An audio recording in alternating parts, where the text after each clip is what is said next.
Raquel Landim agora está aqui em pé ao meu lado para mostrar para a gente como fechou o mercado hoje após esse anúncio de Haddad na Fazenda. Felipe, olha, um dia bem esvaziado no mercado financeiro, porque é dia de jogo do Brasil na Copa do Mundo, então não tinha muita gente interessada nos negócios, mas foi um dia positivo. Vou pedir a nossa arte aqui no telão, olha, o Ibovespa com uma pequena alta, 0,25%. O dólar subiu um pouquinho, 0,58%, R$ 5,24. Aí vai vir sempre aquele argumento, não, mas o Haddad não era mal visto no mercado, como é que a bolsa sobe, o dólar não dispara? O nome dele já era muito aguardado, desde que o Lula convidou ele para, na verdade, indicou ele para representá-lo naquele almoço na Febraban. Naquele dia o mercado teve uma forte queda. O nome do Haddad já estava, como se diz no jargão, precificado. As pessoas já esperavam que ele seria o escolhido. Onde a gente consegue enxergar o efeito da indicação de Fernando Haddad mais claramente, aí é na curva de juros e se a gente pegar todo esse efeito ao longo do tempo. Desde que o PT colocou o nome do Fernando Haddad e passou a adotar esse discurso de mais gastos, a gente teve um aumento dos juros no Brasil, do risco, da percepção de risco, de mais ou menos uns 100 pontos. Agora, Raquel, já que o Haddad não era o favorito do mercado, esse anúncio do Haddad, entre outros nomes, numa sexta-feira, antes de Jogo do Brasil, e depois de o Lula ainda fazer aquele aceno ao Roberto Campos Neto, de eventual recondução na presidência do Banco Central em 2024. Tudo isso é uma maneira de amaciar, de reduzir eventual desgaste, uma estratégia? Olha, Felipe, pode até ser, mas no caso do Haddad é isso. As pessoas meio que já esperavam, que já sabiam.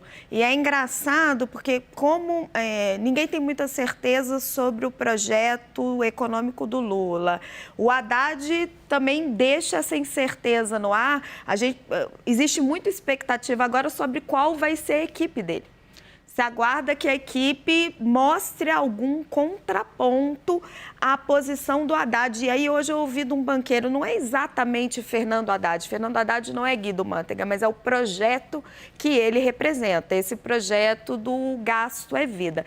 E aí já tem alguns nomes circulando. Posso citar aqui alguns deles. O economista Bernard Api, que já trabalhou nos governos do PT, mas é um nome assim muitíssimo respeitado, é um dos autores da reforma tributária que está em discussão no Congresso. Temos o economista Marco Bonomo, que também é respeitadíssimo, tem um arcabouço fiscal muito sólido. Gabriel Galípolo, que tem sido braço direito e esquerdo de Fernando Haddad, está até cotado para o Ministério do Planejamento, se esse ministério não for muito esvaziado. Enfim, o Haddad está conversando muito no mercado. Alguns nomes, esses que eu estou trazendo para vocês, são nomes que sim, seriam bem vistos. Então, o que ele tem para fazer neste momento, em que já foi aprovada uma PEC com um gasto enorme que deixou ele desprotegido, vamos colocar assim, com a imagem já desgastada mesmo antes de assumir, é se rodear de pessoas que tenham credibilidade. E Pércio Arida, economista liberal, que chegou a ter o nome aventado para o Ministério do Planejamento, já descartou a hipótese? Não, o Pércio já descartou, inclusive publicamente. Eu apurei que voltaram a ter sondagens, né? As pessoas tentando convencê-lo, mas ele descarta a hipótese de participar desse governo. Muito obrigado, Raquel. Gisele, eu volto aqui, aquela primeira sonora que a gente mostrou do Lula. Já vou, evidentemente, voltar ao assunto Haddad, mas o Lula, ele estava fazendo um discurso de que ainda vai nomear mulheres, as pessoas ainda verão mulheres ali no palanque, desse tipo de divulgação. Já é uma forma de se prevenir contra eventuais críticas, porque hoje, para núcleos muito importantes do governo, considerados pelos próprios petistas, só foram anunciados nomes de homens. É uma prevenção contra eventual crítica, uma incoerência, já que o petismo explora tanto esse discurso da diversidade? Sem dúvida, Felipe. Há muitas críticas, inclusive, ao PT, por não ter trazido mais mulheres e mais negros, inclusive, para outros cargos e até para as eleições como candidatos. Então, aquelas cotas, o PT foi um dos que preencheu com números menores mulheres e negros. Espero, sinceramente, junto aqui com a Raquel, com certeza, que haja efetivamente mais representatividade, mais mulheres. O presidente Lula, inclusive, poderia nomear para esse primeiro cargo no Supremo Tribunal Federal uma mulher, já que estamos subrepresentadas, ou há juristas negros também, então seria muito bom já trazer essa diversidade. Uma mulher negra seria maravilhoso lá no Supremo Tribunal Federal. Há nomes muito importantes que poderiam ser cogitados, trariam inclusive menos debate do que o Cristiano Zanin. E o próprio presidente, na sua fala, já fez essa ressalva. Ele já disse, olha, antes que me critiquem, já vou dizer que teremos mais mulheres aqui, porque realmente aquela cena mostrava ali que há majoritariamente homens. Na política em geral e nos cargos de primeiro escalão, é inegável que haja majoritariamente homens. Inclusive, hoje em dia, nós precisamos até pedir e conclamar as mulheres a se alçarem mais à política e buscarem mais esses cargos também. Só pegando um gancho, tem duas mulheres que eu acho que têm vaga mais ou menos garantida Marina no Silva, Ministério do Lula. Marina Silva e Simone Tebet. Acho que não foram anunciadas ainda por questões distintas. A Marina Silva tem uma dúvida se ela vai ser ministra do Meio Ambiente ou se vai comandar aquela autoridade ambiental do clima, que eles querem criar, e tem uma disputa dela ali com a Isabela Teixeira, que também já foi ministra. Qual das duas entra melhor em qual cargo? E no caso da Simone Tebet, a Simone Tebet já disse a aliados que quer assumir o Ministério do Desenvolvimento Social, que é o ministério onde está o Bolsa Família. E aí tem uma enorme resistência do PT em deixá-la num cargo politicamente tão expressivo. Então, no caso da Simone, eu acho que é mais onde colocá-la, né? O PT gostaria de vê-la na agricultura, ela não quer.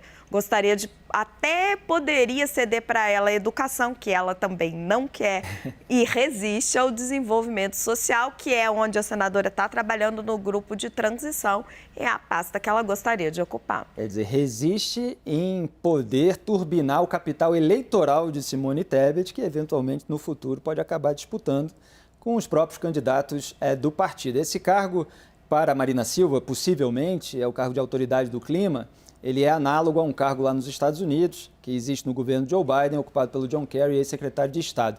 Guilherme, de tudo isso que a gente falou, sobre a questão das mulheres, sobre o Fernando Haddad, qual é o ponto que você quer avaliar? Olha, primeiro eu acho que a indicação de Marina Silva vai ser uma mensagem para o mundo, né? O Brasil esperado a ser um novo líder nessa questão ambiental, logo a Marina Silva me parece o nome que tem essa disputa com a Isabela Teixeira, mas uma indicação mais certa, né? Agora, o que me chama muita atenção é que essas indicações é o momento de criar a frente ampla, né? Durante essas eleições tinha uma vontade de criar uma frente ampla. Então a gente tem a Simone Tebet do MDB, a Marina da Rede. Como é que vai ser isso, né? Porque se por um lado o presidente eleito, olha, eu que fui eleito, eu tenho um mandato e eu posso escolher meus ministros. Por outro, o programa dele eleito, né, tinha outros partidos. Então, como é que vai ser isso? Porque a gente viu 2 petistas, um do PSB, né, partido do Geraldo Alckmin, e homens próximos ao Lula. Então, agora ele tem dois esforços dos outros partidos e trazer mais mulheres e nomes de grupos marginalizados. Boris Casoy, o que chamou a sua atenção nesse discurso do Lula hoje, na divulgação desses nomes, incluindo o Fernando Haddad para o Ministério da Fazenda? Olha, o Fernando Haddad é uma projeção do Lula. Está sendo colocado como uma projeção do Lula. Se tiver sucesso, poderá ser indicado para sucessor de Lula. É uma posição que dá a ele, permite a ele uma grande exposição na imprensa, se ele for bem. Não sei se irá, tem condições. Fernando Henrique conhecia pouco de economia ou quase nada, soube se cercar de uma equipe competente e tudo isso. Mas tem uma coisa que me chamou a atenção, Felipe, que é o seguinte: o PT, que é tão cioso da sua comunicação, resolveu anunciar esse núcleo duro, esse núcleo próximo ao presidente de ministros, bem no dia do Jogo do Brasil. Por que essa pressa? Seria uma questão de pressão econômica para colocar alguém, para anunciar alguém? Ou seria a questão militar que estaria incomodando e que provocou essa pressa?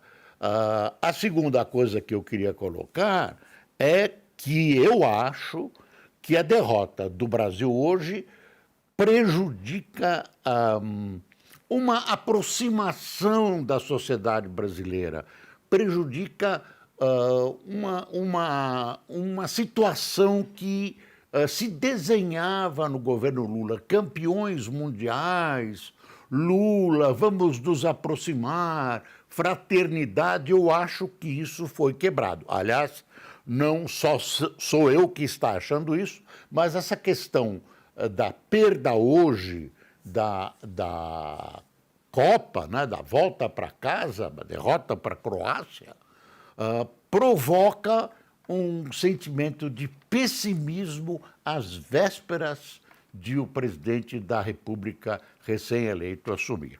É isso. Muito obrigado, Boris. Gisele, interessante esse ponto que o Boris colocou, porque a seleção brasileira na Copa do Mundo poderia ser um fator de união, hipoteticamente, embora a disputa tenha sido bastante acirrada, ainda exista polarização, ainda exista muito discurso de ódio na internet. Está faltando alguma coisa que una os brasileiros? Está faltando alguma coisa que una os brasileiros, Rodrigo, e a seleção brasileira deixou passar, infelizmente, essa oportunidade, nos entristeceu bastante hoje. Mas eu queria só lembrar que, durante todo o governo Bolsonaro, já havia muito essa divisão clara. Então, a profusão, inclusive, de ações judiciais resultou muito dessa divisão da sociedade. Então, esse novo governo tem esse desafio, certamente, de buscar elementos para trazer de volta essa união. E será bastante desafiador. Então, não só o presidente eleito, mas todo o grupo do governo federal terá essa missão de fazer essa tentativa e de trabalhar em conjunto para congregar de novo os brasileiros em volta das cores verde e amarela, da bandeira brasileira, porque até isso gerou grandes polêmicas num passado recente, né? Então, há quem hoje não goste da bandeira brasileira ou diga que veste a camiseta do Brasil, mas com um certo desconforto, uma certa ressalva. Há quem também diga que os bolsonaristas se apropriaram das cores verde e amarela. Então, esse vai ser um grande desafio para o novo governo, para o presidente, para toda a sua equipe, não só os desafios econômicos, os desafios sociais, essa questão do Cabral, mas teremos mais ainda esse desafio de vencer essa derrota, essa tristeza. O final de semana, como não terá a comemoração da seleção brasileira, vai ser mesmo só de discussão de assuntos políticos. Guilherme, você saberia dizer alguma coisa que une os brasileiros? Alguma coisa que você vê repercutir de uma maneira, digamos, mais igualitária nas redes sociais, por exemplo, quando acontece algum fenômeno, algum crime bárbaro, talvez, que tenha aquela comoção nacional, mas existe algum elemento positivo e não negativo que possa unir as pessoas? Então, eu queria só fazer um ponto engraçado que a gente acompanhou na Quest, o primeiro jogo do Brasil, que era buscado no Google. E uma das coisas muito legais que a gente achou, bom, legais na verdade é uma forma de ver, mas a gente conseguiu perceber isso, que os brasileiros buscavam por camisa da seleção branca, azul, preta e não amarela. Nossa, então eu ia falar isso, que um monte de gente comprou camisa azul para não parecer bolsonarista. Existiu essa demanda, digamos assim, mas olha, nas redes sociais e na opinião pública, a gente tem algumas coisas que conseguem unir a população.